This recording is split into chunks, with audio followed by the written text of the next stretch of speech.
Bienvenidos a un nuevo vídeo de la serie Revisando la carrera de Psicología, nivel 1. Continuamos con la unidad 3 de la asignatura de Epistemología de las Ciencias Sociales. Comencemos. Índice semana 7. 1. Información de la unidad. 2. Información de los subtemas. 2.1 La modernidad y el surgimiento de las ciencias naturales.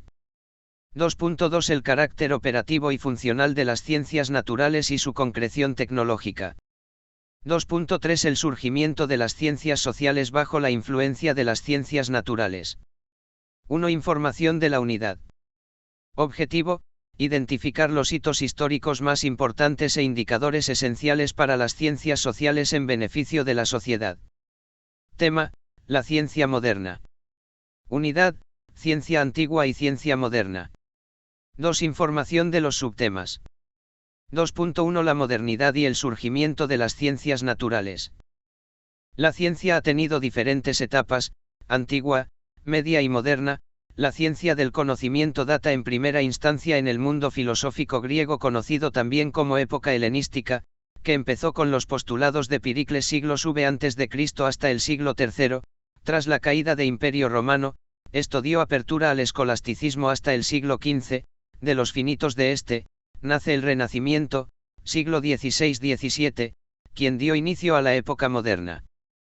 El escolasticismo, etapa en que la ciencia se empató con la fe y la razón, mal llamada Edad Oscura, por los supuestos retrocesos en la ciencia, era necesario que esta etapa contuviera el vertiginoso avance tecnológico, para que la humanidad fortalezca su carácter moral.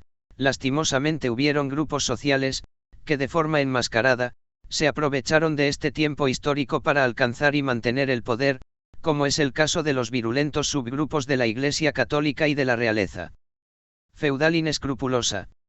La raza humana no hubiera podido sobrevivir a los descubrimientos que se avecinaban, como fue la misma invención de la bomba atómica. El sistema feudal se fue deteriorando por las creencias mal interpretadas, o bien interpretada a conveniencia infundadas sobre la religión cristiana. Las guerras santas, las inquisiciones y las pestes, dieron como resultado el fin del dominio de la escolástica. En este sentido, la crítica a la escolástica se cimienta en dos ideas: la sublimación total de las ideas científicas en la Iglesia y el carácter científico reducido a la imaginación. En contraposición a este podríamos decir: en 1277 en Europa occidental surge la proposición: Dios, aunque omnipotente, no puede crear espacios vacíos en el universo. Esta premisa impulsó muchos debates, que no terminaron en la ejecución o excomulgación de los que exponían sus ideas, como es el caso del obispo Robert Grosseteste, quien vivía cerca de la Universidad de Oxford. Consideraba por escrito en su obra Tratado sobre las Luces: los espacios vacíos son creados por Dios y están compuestos por esferas de luz. Esta argumentación originó muchas teorías de la física natural. Entonces, ¿por qué las inquisiciones o los supuestos retrocesos en las ciencias? Podría ser una excusa, no para defender verdades sino para defender poderes. Cabe recalcar que esta denominada Edad Media se da con mayor énfasis en Europa occidental, mientras que, en otras regiones como la asiática, convergían los descubrimientos científicos y el respeto por lo espiritual.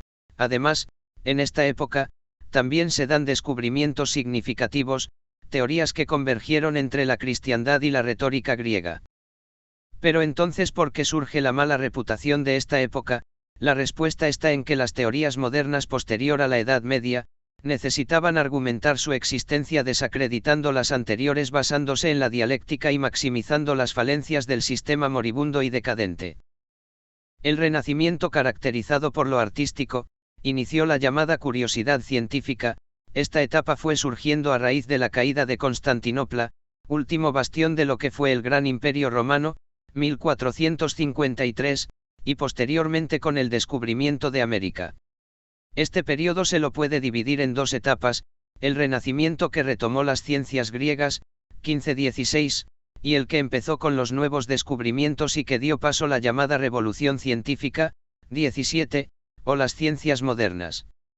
Entre los temas retomados en el Renacimiento están aquellos que tratan sobre las ciencias naturales, por citar alguno. Autores de avances en las ciencias naturales. Autor: Teoría/Ciencias naturales. Tales de Mileto, 645 a 548, AC. Agua elemento primario. Anaxímenes, 585 a 528 AC. Aire, pneuma, componente que rodea al cosmos y lo que origina la vida.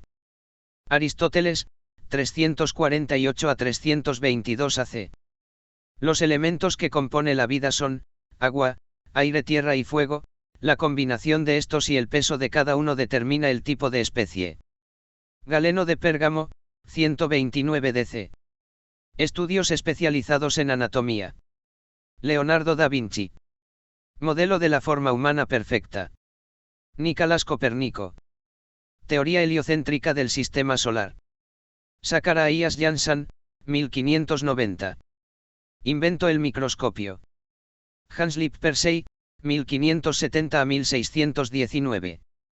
Avances en el diseño del telescopio. Galileo Galilei, 1564 a 1642.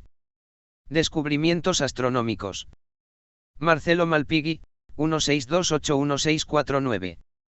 Ciclo circulatorio de la sangre. Carlos Linneo, 1707 a 1778.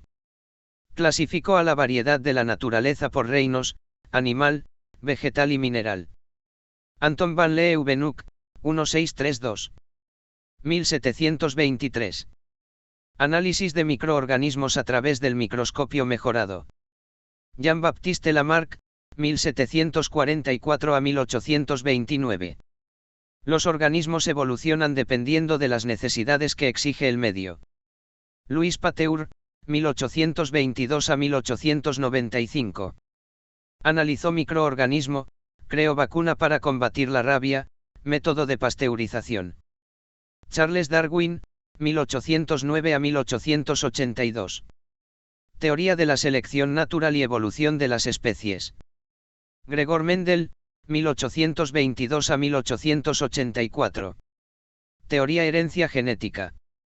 Friedrich Misie, 1844 a 1895. Estudios moleculares, ADN. Dmitri Ivanovich Mendeleev. 1834 a 1907. Tabla periódica. Ion Thompson, 1856 a 1940. Descubrimiento de electronos. Marie Curie y Henry Becquerel. Descubrimiento del y del polonio. Niels Bohr, 1885 a 1962. Estructura del átomo. Arnold Sommerfeld, 1868 a 1951. Movimiento de electrones. Max Planck, 1858 a 1947. Mecánica cuántica.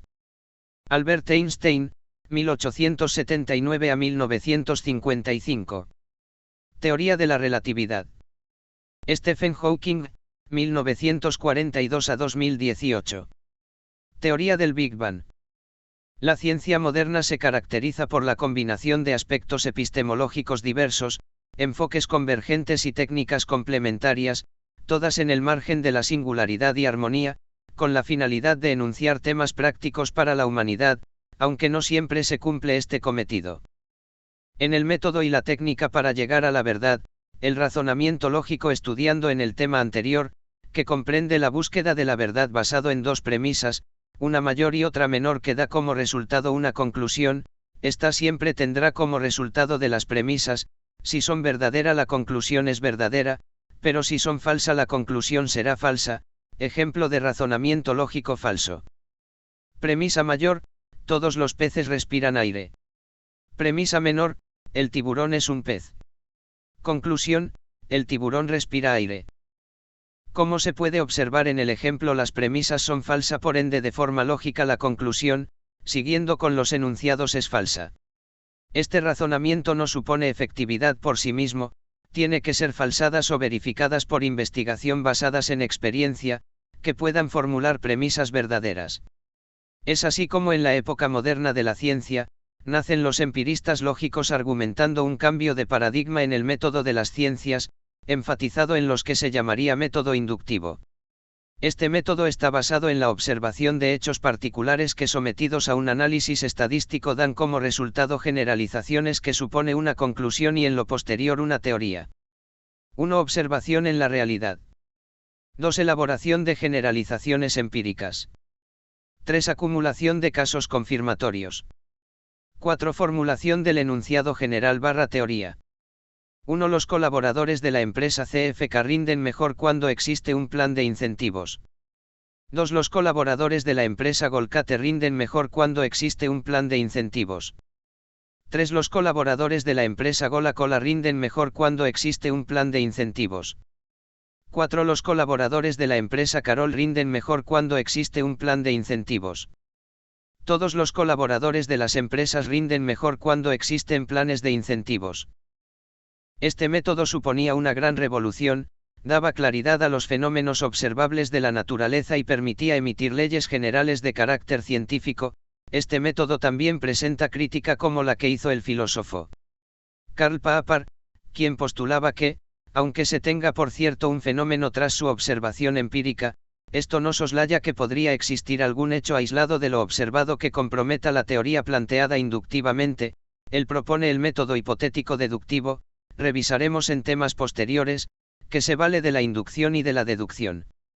Ejemplo, para saber que todos los trabajadores rinden mejor cuando en la empresa se incorporan planes de incentivos, tendríamos que investigar a todos los colaboradores y seguramente habrá alguien que no le importe los planes de incentivos, por lo tanto, no podríamos afirmar la palabra todo. El método inductivo se conoce como experimental y sus pasos son: 1. Observación, 2. Formulación de hipótesis, 3. Verificación, 4. Tesis, 5. Ley y 6. Teoría. La teoría de la falseación funciona con el método inductivo, por lo que las conclusiones inductivas solo pueden ser absolutas cuando el grupo a que se refieran será pequeño. Por ejemplo, si uno advierte que todos los alumnos deben extraer conclusiones acerca de las calificaciones en ortografía de los pelirrojos en otros grupos ni en grupos futuros. 2.2 El carácter operativo y funcional de las ciencias naturales y su concreción tecnológica.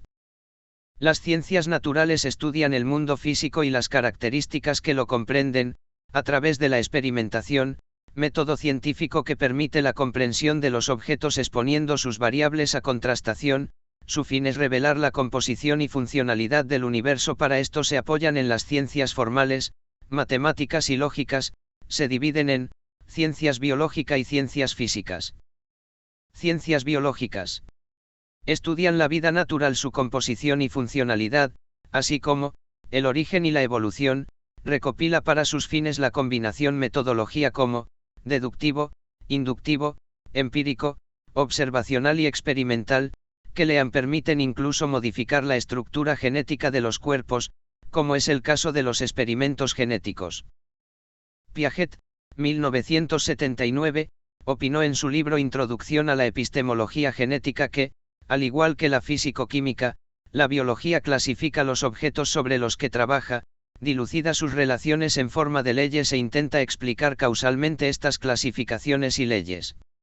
Solo que la estructura de estas clases, en lugar de alcanzar en todos los casos y con mayor o menor facilidad un nivel matemático, conserva a menudo un carácter cualitativo, o simplemente lógico, sin que las mediciones den lugar a una deducción propiamente dicha.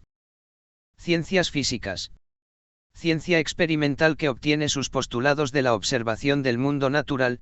Aun los fenómenos mentales pueden ser objeto de estudio experimental para los científicos físicos teóricos. El margen de experimentación puede elaborar leyes que permitan predecir con la mayor exactitud posible las frecuencias, los cambios y nuevos eventos del objeto estudiado. Cualquier suceso que tiene lugar ante nuestros ojos, identificado como un cambio de nuestro entorno a través de la información proporcionada por nuestros sentidos, ocurre obedeciendo una serie de reglas fundamentales, al menos así nos parece, ajenas a nuestra voluntad, que pueden ser muy complicadas de entender, muy difíciles de descubrir o, por el contrario, muy simples de establecer. Estos sucesos los conocemos por el nombre de fenómenos físicos. En una definición tan general, fenómenos físicos son todos, y el ámbito de actuación de la física es la naturaleza en su conjunto. Gracias a los descubrimientos de las ciencias naturales se han podido concretar y convertir la realidad, la biología analizando y modificando en última instancia, experimentos genéticos, los fenómenos de la naturaleza y la física demostrando y creando, nuevas tecnologías, ambas basadas en leyes y principios, que han facilitado la interacción del ser humano con el medio, pero en otras no tan agradables y perjudicado a la humanidad, explosiones nucleares, invención de armas biológicas, etc. Aunque por sí solo estos descubrimientos no serían dañinos, es el mismo ser humano quien los corrompe. Recapitulemos. Cuando miramos a nuestro alrededor y observamos la gran cantidad de utensilios que están a nuestra disposición, cuyo funcionamiento desconocemos pero que usamos con toda naturalidad, televisión, horno microondas, radiadores de infrarrojos, relojes, ordenadores, automóviles, etc., tenemos la impresión de estar inmersos en un mundo dominado por los avances científicos. En todos estos avances la física ha tenido y tiene un papel fundamental, pues estudia las leyes que rigen los fenómenos más básicos de la naturaleza y la relación entre ellos. Este estudio hace posible la predicción de nuevos fenómenos, comportamientos diferentes y, en definitiva, la utilización de esas leyes para nuestro provecho, haciéndonos más agradable la existencia. Al menos esa debe ser la intención primera del científico. 2.3 El surgimiento de las ciencias sociales bajo la influencia de las ciencias naturales. Las ciencias naturales, con su carácter sencillo y funcional a diferencias de las ciencias sociales cuyo objeto de estudio es la subjetividad del ser humano frente a la objetividad del mundo, supone una radical diferencia. A lo largo de toda la historia, parece que las ciencias biológicas y las físicas llevan grandes adelantos en todas sus áreas, mientras que las sociales no salen de círculos repetitivos históricos, donde cada cierto tiempo se pone de moda una teoría, y asimismo se repiten ciertas tendencias de pensamiento que en algún momento se consideraron obsoletas. Lo cierto es que el ser humano ha modificado su entorno a una velocidad de octubre de 2010, pero su pensamiento aún sigue de 2 décimos. La tecnología avanza a velocidades vertiginosas, pero la mente no logra evolucionar más allá de ese 5% de capacidad mental utilizada. Cada descubrimiento que sobresale de la ciencia, energía nuclear, telecomunicaciones, tecnología cuántica, etc., o alteración de la naturaleza, calentamiento global, supone un dilema ético para el ser humano, quedando tareas por cumplir que se van acumulando una tras otra, donde no existe soluciones alcanzables ni fiables, solo queda confiar en la subjetividad producto de la experiencia y del razonamiento de cada persona, las cuales no se traducen en leyes por la misma complejidad de organizarlas y generalizarlas y tampoco contribuyen a la llamada cientificidad. Índice semana 8. 1. Información de la unidad. 2. Información de los subtemas. 2.1 La búsqueda de las leyes invariantes de Comte. 2.2 La explicación dialéctica de Marx. 2.3 La explicación por causas de Durkheim. 1. Información de la unidad.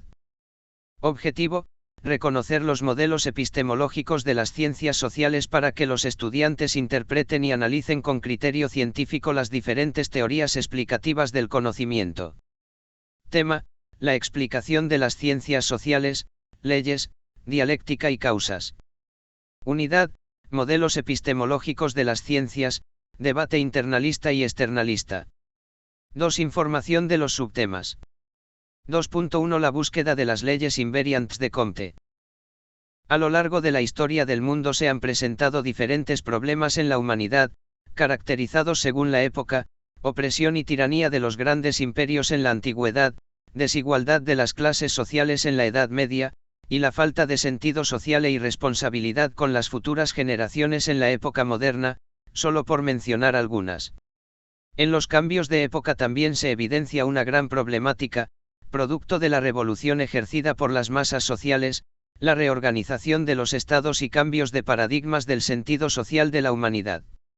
En el fin de la época antigua fue el clérigo quien armó el nuevo orden de ideas para las hordas revolucionarias que reclamaban libertad. En los albores de la Edad Media y luego de una debilitada Iglesia católica, fueron los reformistas sociales, quienes trazaron un nuevo esquema de la realidad social, entre ellos, Saint-Simon, 1760 a 1825, y Augusto Comte, 1798 a 1857. El conde de Saint-Simon, fue filósofo y pensador social francés, representante del denominado socialismo utópico. Su teoría se desarrolló en la época de la Revolución Francesa, que sentó las bases para la nueva democracia. Exponía que el nuevo Estado debía estar dirigido por hombres de ciencia e industriales, los cuales seguían sus pasos y colaboraban con él. Estos ocuparían lugares importantes en el Estado moderno francés. Planteaba la revolución de los trabajadores, tercera clase, productivos, frente al clérigo y la nobleza. Augusto Comte nació en Montpellier en 1798, de padres de clase media. Mostró gran intelecto desde muy temprano, destacando en distintas áreas de las ciencias como las matemáticas. Poseía una mente privilegiada, dominó varios idiomas, italiano, alemán. Además, como secretario de Saint-Simon dio sus primeros pasos en el análisis social y político, creando la filosofía positivista y la sociología, como producto de la necesidad de los pueblos tras las revueltas francesas que dejaron a los pueblos en un estado ánimo decaído y desconfiado de las autoridades. Este sistema creado por Comte suponía reorganizar el orden social que permita a los ciudadanos realizar sus actividades en forma pacífica. Comte publicó de 1830 a 1842, 6 volúmenes de curso de filosofía positiva postulando los siguientes objetivos. A. Proporcionar a las mentalidades individuales un sistema de creencias para unificar el espíritu colectivo. B. Establecer un conjunto de reglas coordinadas sobre las creencias comunes del sistema aludido. C. Determinar una organización política que sería aceptada por todos los hombres, en virtud de que respondería a sus aspiraciones intelectuales y a sus tendencias morales. Con estos postulados se pretendía tener una reforma intelectual, que resulte en una doctrina eficaz para recuperar el orden social quebrado, tratando de encontrar un componente moral y espiritual, separado del clérigo y que atiborrara el espacio que éste había dejado. Es claro que un sistema de creencias solo puede ser aceptado por todos si éste se encuentra sustentado sobre conocimientos incontrovertibles, y de ahí que la filosofía positiva trate de ser, ante todo, una teoría del saber que se niega a admitir otra realidad que no sean los hechos y a investigar otra cosa que no sean las relaciones entre los hechos. Para la filosofía positiva, el conocimiento de las cosas en sí es imposible. Debe consagrarse exclusivamente a este sentido. El positivismo rechaza toda creencia teológica y metafísica. El positivismo plantea que tiene que haber un desglose de las cosas, hasta encontrar un común denominador, que sirva de punto de partida para analizar la realidad. No pretende ser una búsqueda de las causas de los fenómenos, sino las leyes naturales.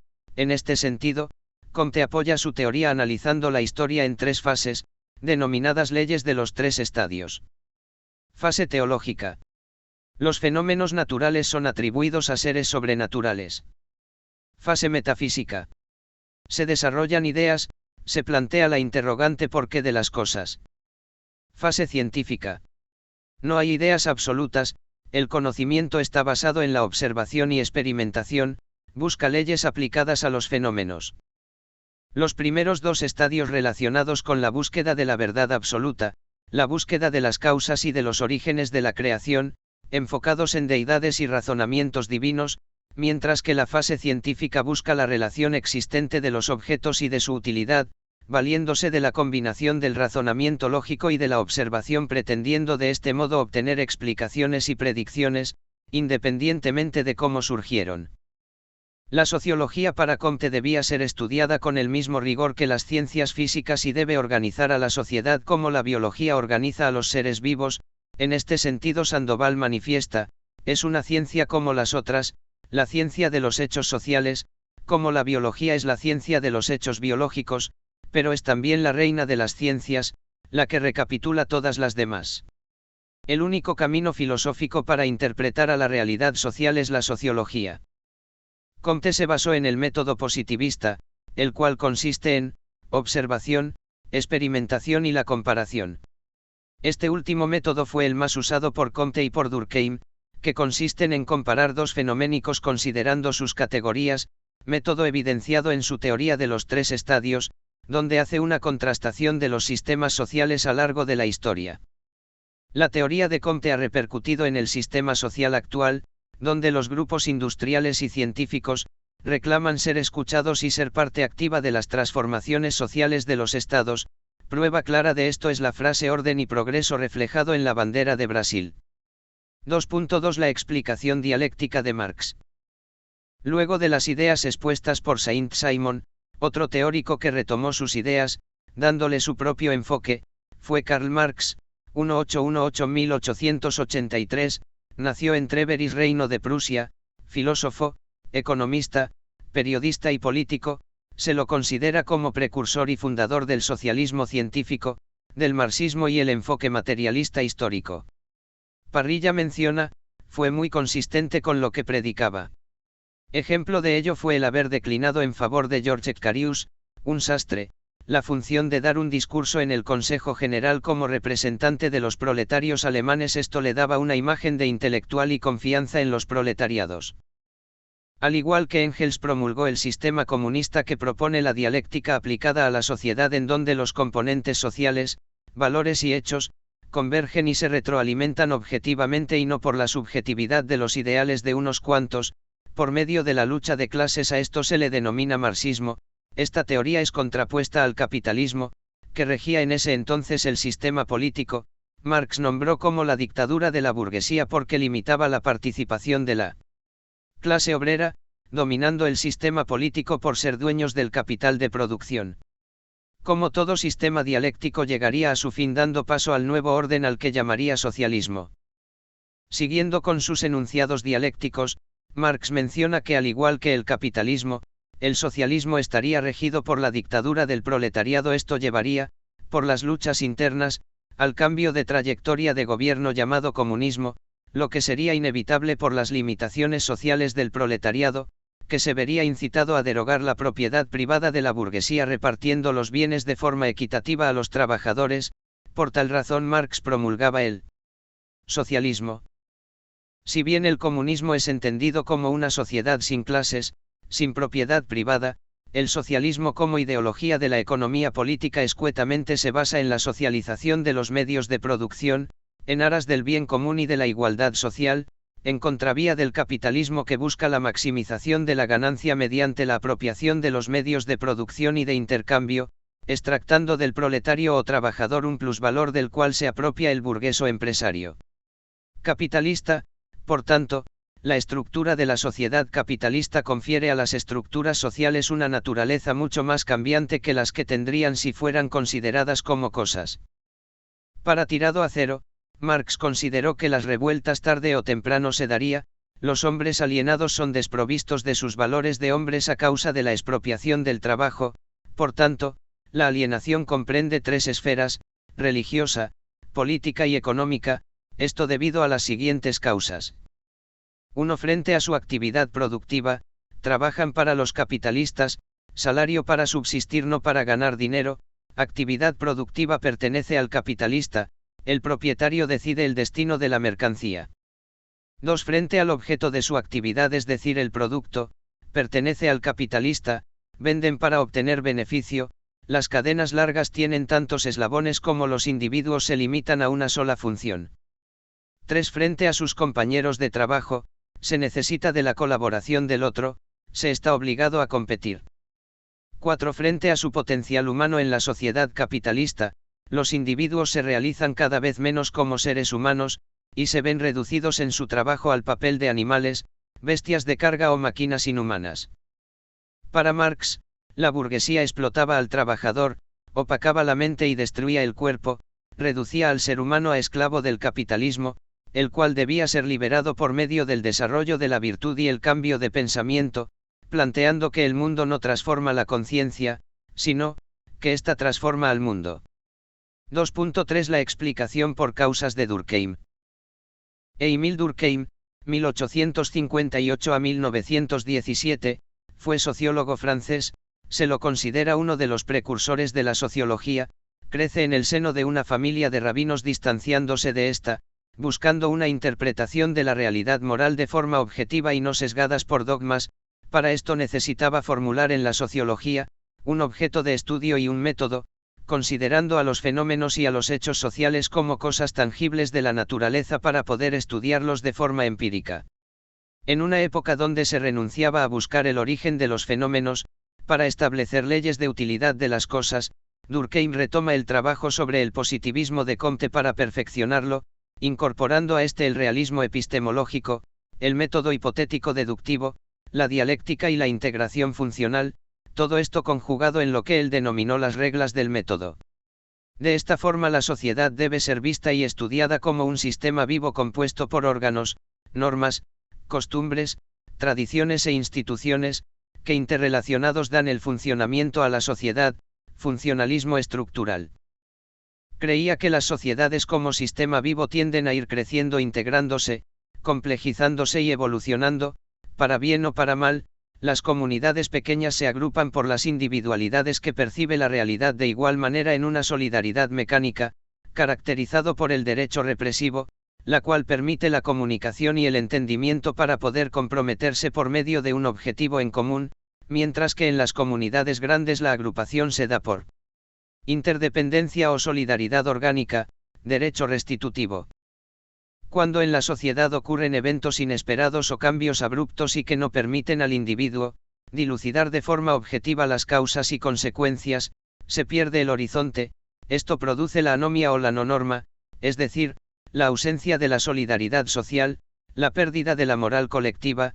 Para evitar esto, es necesario que las sociedades formen fuerzas cohesionadoras, que mitiguen este fenómeno. Durkheim distinguía dos grandes tipos de hechos sociales: los materiales, claramente externos y coercitivos, por ejemplo, la división del trabajo, la densidad dinámica y el derecho, y los inmateriales, que no están tan definidos. Hoy podríamos entender como ejemplo de hecho inmaterial a las normas y valores, la cultura social. Se comprende de esta forma que el objeto de estudio de la sociología deben ser los hechos sociales, siendo los más importantes los hechos materiales, debido a que estos contienen a los hechos inmateriales. Bajo este criterio la sociología se separa de la filosofía, al entender a la sociedad no por ideas sino por el análisis racional de los hechos. Hechos sociales materiales, sociedad, componentes estructurales de la sociedad, la Iglesia, el Estado, componentes morfológicos de la sociedad, distribución de la población, canales de comunicación y forma de las habitaciones. B. Hechos sociales inmateriales, moralidad, conciencia colectiva, representaciones colectivas, corrientes sociales.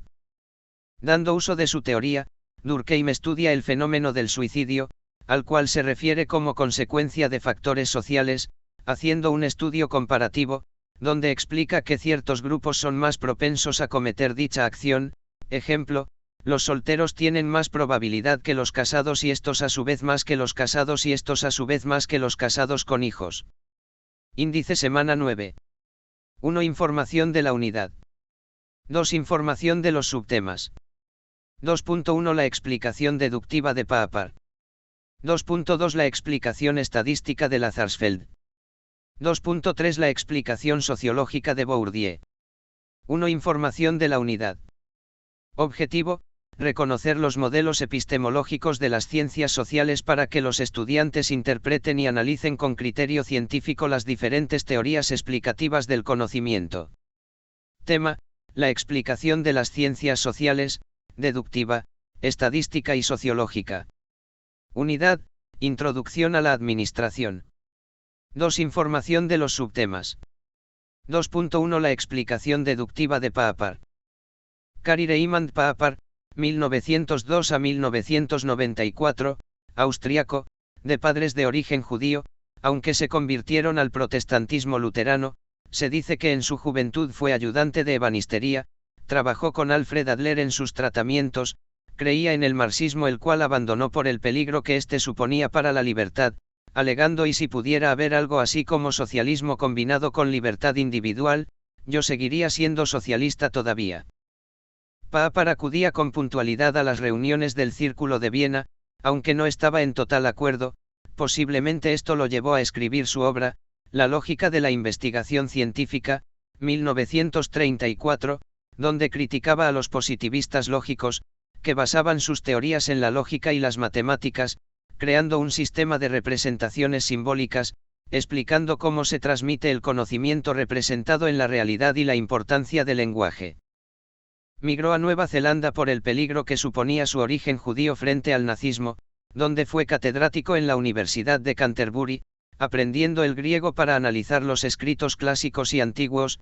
Durante 9 años profundizó en lógica de investigación científica y en historia de la ciencia, que posteriormente le llevaría a escribir obras sobre filosofía y política demostrando su sesgo por la filosofía científica. Otra de sus obras más emblemáticas fue La sociedad abierta y sus enemigos, 1945, donde criticaba a Platón, Aristóteles, Hegel y a Marx, referenciado por otros estudiosos del tema como Bertrand Russell e Isaiah Berlin. En base a sus críticas formulaciones creó la escuela racionalismo crítico, cuyos postulados están relacionados a la filosofía de la ciencia y la política. En este sentido Suárez Iñiguez menciona. En ambas filosofías hizo planteamientos propios de gran importancia. En su filosofía de refutar, o corroborar, que en investigación se trabaja con problemas y no con temas, que la ciencia avanza por la variante científica del método ordinario del ensayo y error, es decir, a través de conjeturas refutaciones, que se puede y se debe elegir entre teorías competitivas cuál es la mejor. Su principal trabajo fue sobre su principio de validación que se enfoca en la demarcación para comprobar o negar la efectividad de una teoría, más que en verificar su asertividad. Considera que las investigaciones no deben sesgarse por lo observable, como lo hace el método inductivo o reducirse al razonamiento como en el deductivo.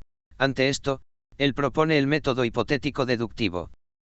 El método hipotético deductivo según Suárez Iñiguez, 1999, comprende formulación de una hipótesis teórica. En base a lo comúnmente aceptado se formulan enunciados universales que podrían o no tener refutación. Todos los cisnes son blancos. Definición de falsador potencial. Punto central de la teoría de Papert, comprende la posible existencia de un enunciado que no concuerda con la hipótesis. Existen cisnes negros. Observación de hechos particulares. En base al enunciado particular se pretende refutar enunciados universales. Se observa que sí existe un cisne negro. Falsación del sistema teórico de prueba. Someter los posibles hechos particulares a diversas pruebas experimentales.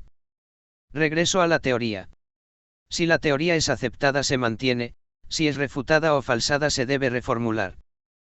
Según estos principios, la significación o el valor de una teoría se da cuando resiste a la crítica, que a su vez se da por medio de refutación de sus enunciados. Mientras más resista a los diferentes experimentos para contradecirla, falsacionismo crítico, más efectiva será la utilidad en su campo de acción. El científico investigador decidirá qué conjunto de observaciones y experimentos realizará racionalmente para poder llegar a la refutación de su teoría.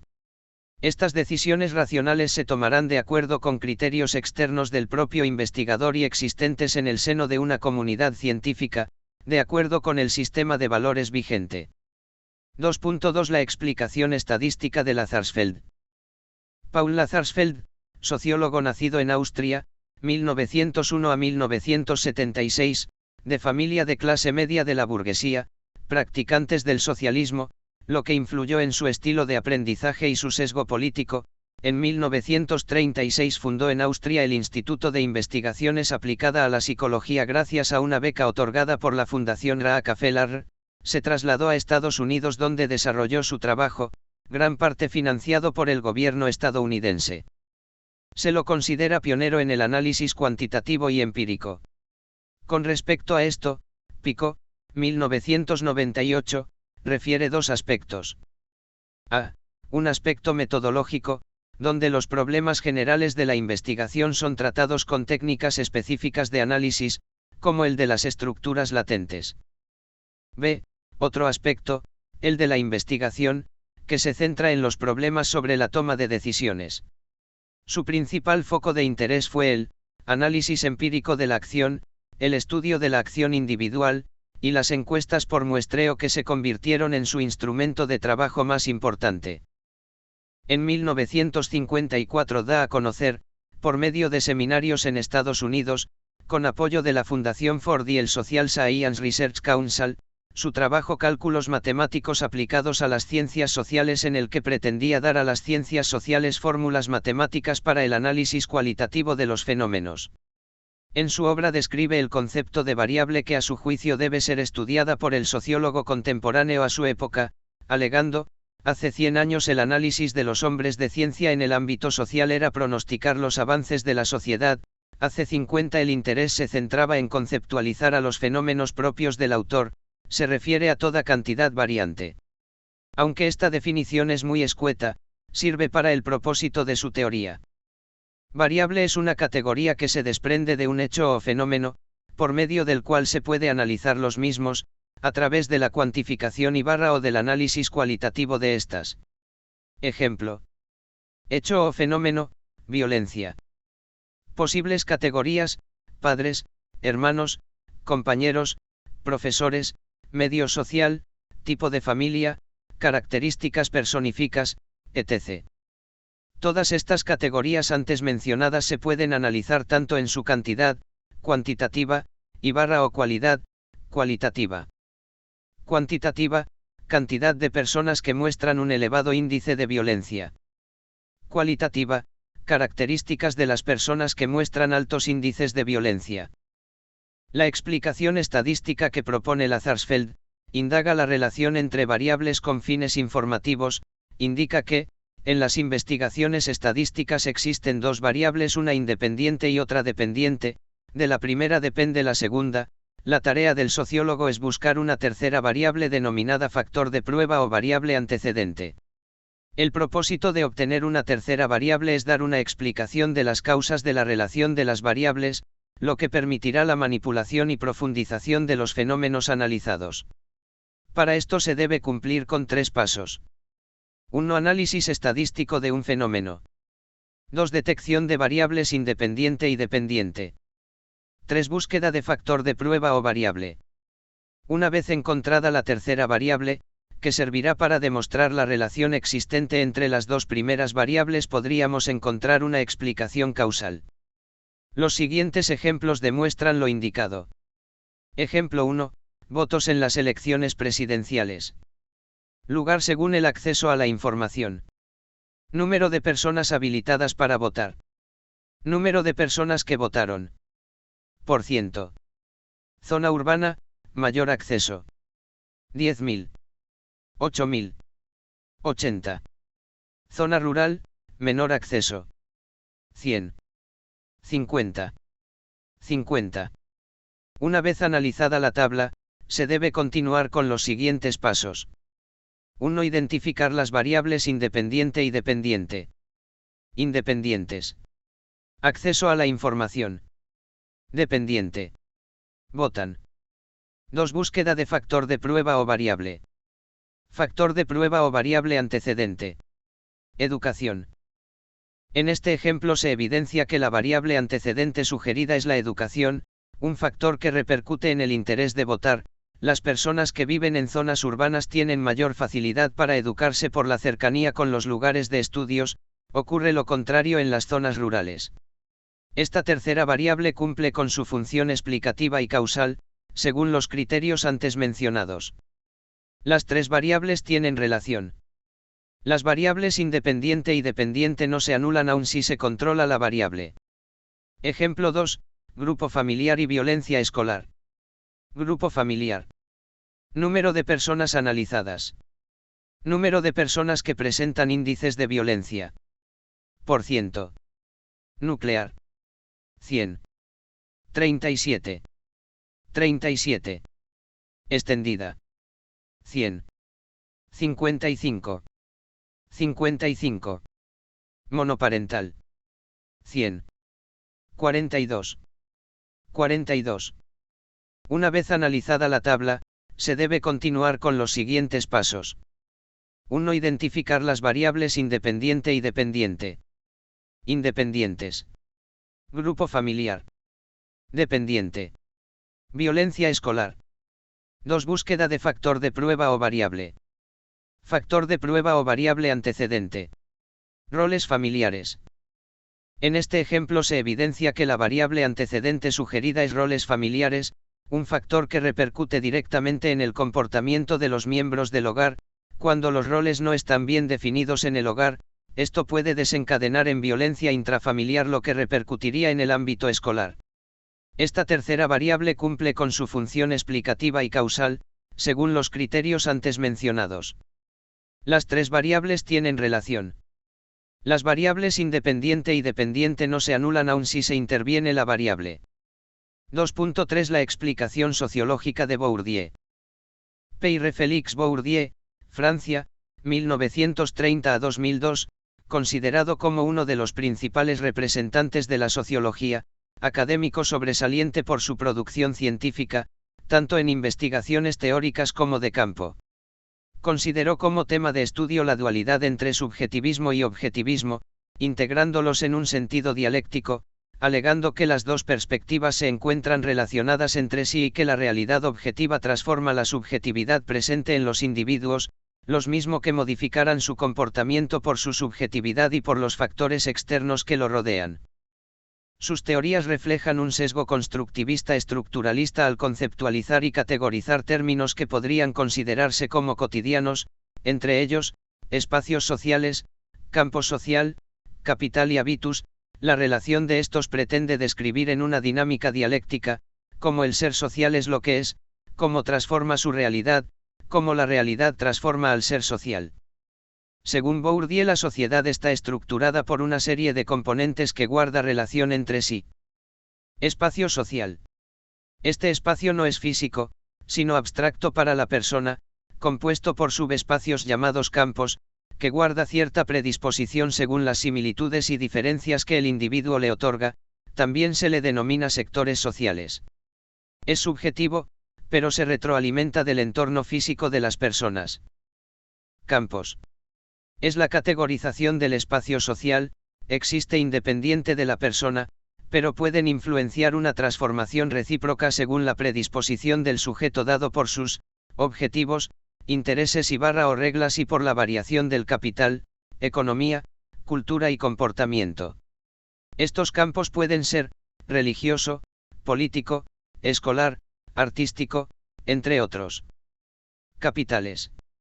Son factores extrínsecos, dinero, intrínsecos, cultura. Habitus. Concepto medular de la teoría de Bourdieu, son los esquemas mentales, asociados a los campos de interacción del sujeto, que producen una conducta social y un estilo de vida compartido. Esta interrelación de categoría explica los diferentes fenómenos sociales.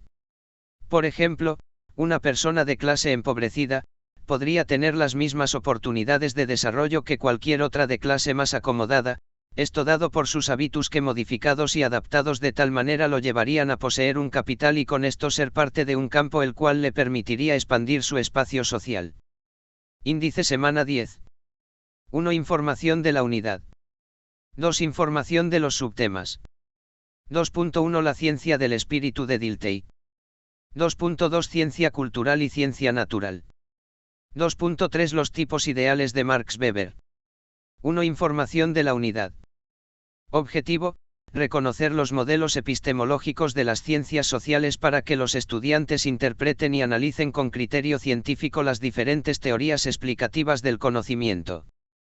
Tema: la comprensión e interpretación de las ciencias sociales. Unidad: modelos epistemológicos de las ciencias, debate internalista y externalista. 2. Información de los subtemas. 2.1 La ciencia del espíritu de Dilthey. A finales del siglo XIX, en pleno auge de la controversial polémica entre las ciencias de la naturaleza y las ciencias del espíritu, Willem Dilthey, 1833 a 1911, filósofo hegeliano, en su afán por encontrar en el mundo histórico, la expresión de la vida misma en su diversidad multiforme, afirma que en la teoría del conocimiento de las ciencias de la naturaleza, no se abarcaba las peculiaridades del ser humano, constituyéndose así como uno de los primeros opositores de la propuesta de construir las ciencias sociales como ciencias explicativas o estructurales. El objeto de estudio de las ciencias naturales es observable y medible, su método experimental le permite determinar leyes universales. Dilthey afirmaba que las ciencias del espíritu son opuestas a estos criterios y que se debía delimitar su campo para especificar su objeto de estudio y su método, considerando la relación recíproca, transformadora y dicotomía, ser humano-sociedad. De esta manera, En su obra Introducción a las ciencias del espíritu, Dilthey establece que, el conocimiento de la realidad histórico-social se lleva a cabo en las ciencias particulares del espíritu.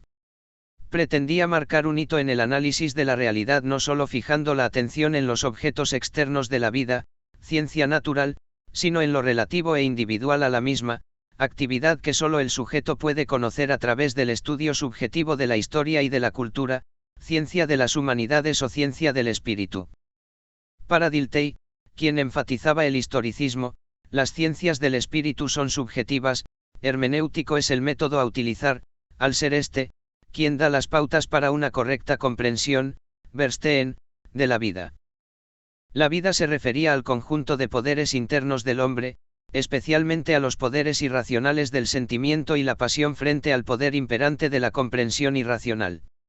Dilthey enfatizaba mucho en este término, pues decía que para estudiar el conocimiento del ser humano no se debía fragmentarlo, más bien buscar su integridad, unificando sus componentes, inteligencia, emociones y comportamiento, es decir, su vida e historia, haciendo énfasis, en su carácter externalizado, expresiones de la conciencia o expresión de vida. Para Dilthey, una expresión más allá de la encarnación de los sentimientos de una persona es una expresión de vida. Una expresión se puede referir a una idea, una ley, una forma social, al lenguaje, a cualquier cosa que refleje la huella de la vida interior en el hombre. No se trata esencialmente de un símbolo de sentimiento. Una expresión es más bien objetivicación de la mente del hombre. La importancia hermenéutica de la objetivicación está en que debido a esto la comprensión se puede centrar en una expresión fija, objetiva de la experiencia vivida. Dilthey afirmaba que los estudios basados en una objetificación de la vida son intrínsecamente hermenéuticos. Dilthey clasificó en 3 categorías las distintas manifestaciones de la vida o de la experiencia interna humana: ideas, conceptos, juicios y formas de pensamiento más extensas. Acciones, son más difíciles de interpretar, pues en una acción hay un cierto objetivo, pero resulta muy arduo determinar los factores que intervienen en la decisión que dio lugar al acto, y las expresiones de la experiencia vivida, incluyen desde las expresiones abiertas de la con respecto al método hermenéutico. Diltheyano, Rincón afirma la subjetividad no puede ser descartada, puesto que el sujeto cognoscente arrastra sus cosmovisiones, sus propias posiciones teóricas y prácticas, sus experiencias, sus expectativas, sus preocupaciones y sus reflexiones valorativas. La comprensión en este sentido siempre tendrá matices particulares según el sujeto que analice la situación histórica, situación y contextual. 2.2 Ciencia cultural y ciencia natural. Heinrich Rickard, 1863 a 1936, filósofo alemán, trabajó sobre la caracterización científica de la historia, en descubrir las diferencias elementales entre las ciencias naturales y las ciencias culturales en sus obras Ciencia cultural y ciencia natural, 1899, e Introducción a los problemas de la filosofía de la historia, 1924.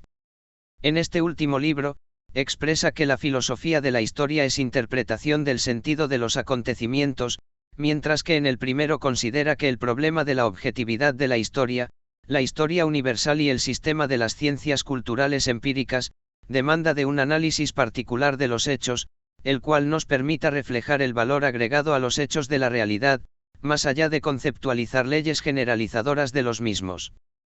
Rickard, 1899, encontró la diferencia esencial entre las ciencias, manifestando que el método generalizador es propio de las ciencias naturales, mientras que en las ciencias culturales el objeto de estudiado se conceptualiza por los componentes intrínsecos del sujeto. Las realidades se convierten en hechos en medida que el observador lo considere, por esto se hace preciso encontrar valores universales en los seres humanos. Para Rickard, la peculiaridad de esta ciencia cultural, en comparación con la ciencia natural, consiste en que las acciones humanas no pueden separarse de la acción concreta, o sus resultados, con el sistema de valores de la gente que motiva tal acción. Un valor es una significación de la realidad, si bien es cierto, esto es particular, único y tiene una supremacía en la vida de las personas, como lo planteaba Dilthey en sus escritos sobre ciencia del espíritu. Rickard en cambio propone una subcategoría a la que denominó valor cultural, vital inferior. Los valores culturales hacen la diferencia en los hechos de la realidad, puesto que le da importancia, sentido y convergencia histórica, apoyándose en las pruebas que demuestran su existencia, pero sobre todo su trascendencia. Por ejemplo, una piedra desde la perspectiva de las ciencias naturales, tiene importancia desde su composición, pero desde el valor cultural, si se descubre con pruebas fehacientes que esta piedra es parte de alguna antigua civilización, cobrará sentido e importancia para la humanidad por el valor universal, unificación de actos y valores. 2.3 Los tipos ideales de Max Weber. Max Weber, sociólogo alemán, autor de varias obras metodológicas como Economía y Sociedad, 1922, Ensayos sobre Metodología Sociológica, etc., ambas inscritas, en parte, en el contexto de las preocupaciones de Dilthey, Ricard y Windelband, relativas a establecer las diferencias fundamentales entre las ciencias de la naturaleza y las ciencias sociales. Discrepa con Dilthey, en la manera en que diferencia las ciencias naturales de las ciencias sociales o también llamadas ciencias del espíritu, significaciones y valores en contraste con leyes causales. Weber no creía que la referencia a significaciones y valores, por parte de las ciencias sociales o culturales, las colocara en una clase diferente de aquellas ciencias que establecen leyes causales. Tampoco concuerda con Ricard respecto a la precisión del conocimiento de las ciencias sociales, proceder individualizador, y de las naturales, proceder generalizador. Weber no colocaba a la ciencia natural y a las ciencias sociales, en general, en campos opuestos en cuanto a la precisión del conocimiento logrado, pues estas últimas pueden lograr esa condición con el uso de un procedimiento tipológico y porque las ciencias sociales pueden lograr un tipo especial de explicación mediante la construcción y uso de tipos ideales. Para comprender la teoría de Weber, es necesario conceptualizar sus axiomas. A decir de esto, Piedras menciona los siguientes. 1. La comprensión y el sentido subjetivo, como nociones fundamentales que distinguirán a la sociología weberiana de otras escuelas como las conductistas, las estructurales y las positivistas. 2. Los 4 tipos de acción social: racional con referencia a fines, racional con referencia a valores, afectiva, tradicional, que constituirán la base analítica para la comprensión de las múltiples orientaciones de la acción, lo que rechaza la opinión de algunos estudiosos de que Weber es un teórico notablemente interesado solo por la acción referida al interés, cuando esta orientación es solo una forma posible que adopta la acción. El elemento clave de los 4 tipos de la acción social radicará en la posibilidad de reconocer y comprender el sentido subjetivo de cualquier acción en cualquier contexto histórico determinado. 3. La neutralidad afectiva como presupuesto indispensable para el ejercicio científico que compete al investigador a hacer explícita la distinción de los argumentos sustentados empíricamente de los argumentos basados en normas y valores. 4. Los tipos ideales que condujeron a Weber a desarrollar una sociología comprensiva, donde la lógica analítica involucrada inicia con un proceso inductivo que va de la realidad empírica a la constitución de los elementos que integrarán el tipo ideal, un segundo proceso interno de tipo deductivo que dará su carácter unívoco, claro, coherente y racional, y, como tercera fase, el proceso comparativo entre el tipo ideal y la realidad empírica. Los tipos ideales son construcciones intelectuales de un objeto cultural determinado, religión, burocracia, que se forman por la suma de muchos sucesos concretos individuales organizados de acuerdo con un cierto sesgo del investigador y de acuerdo con el interés particular. Es una construcción ideal que no se encuentra en la realidad. Los tipos ideales se construyen de acuerdo con 2 criterios principales. La posibilidad objetiva, que exige que la conceptualización que se haga para formar el tipo ideal debe estar de acuerdo con las leyes de la naturaleza. La causalidad, exige que los elementos deben elegirse de tal modo que unos elementos puedan servir de causa a otros elementos constitutivos del tipo ideal. Por ejemplo, la inclusión de la idea de justicia en un tipo ideal solo se hará si es causalmente relevante para otro elemento de ese tipo, como podría ser determinada la conducta de las personas. Briones distingue 4 términos en la teoría de Weber, que a su vez dan origen a otros tipos ideales. 1. El tipo ideal histórico. Es el tipo que se puede formular en una época determinada. Por ejemplo, el tipo ideal de libre mercado. 2. El tipo ideal de la sociología general. Es el tipo que se refiere a fenómenos que se dan a lo largo de todos los periodos históricos y en todas las sociedades. Por ejemplo, la burocracia. 3. El tipo ideal de la acción social. Es el tipo de la conducta de un actor determinado por sus motivaciones. Por ejemplo, la acción afectiva. 4. El tipo ideal estructural. Es la construcción intelectual que se refiere a causas y consecuencias de la acción social. Por ejemplo, la conducta de dominación. Los tipos ideales son conceptos derivados de categorías universales generales, que el ser humano ha ido creando con la finalidad de comprender e interpretar la realidad caótica y desordena. Estos conceptos no existen en la realidad, no pueden ser contrastados empíricamente.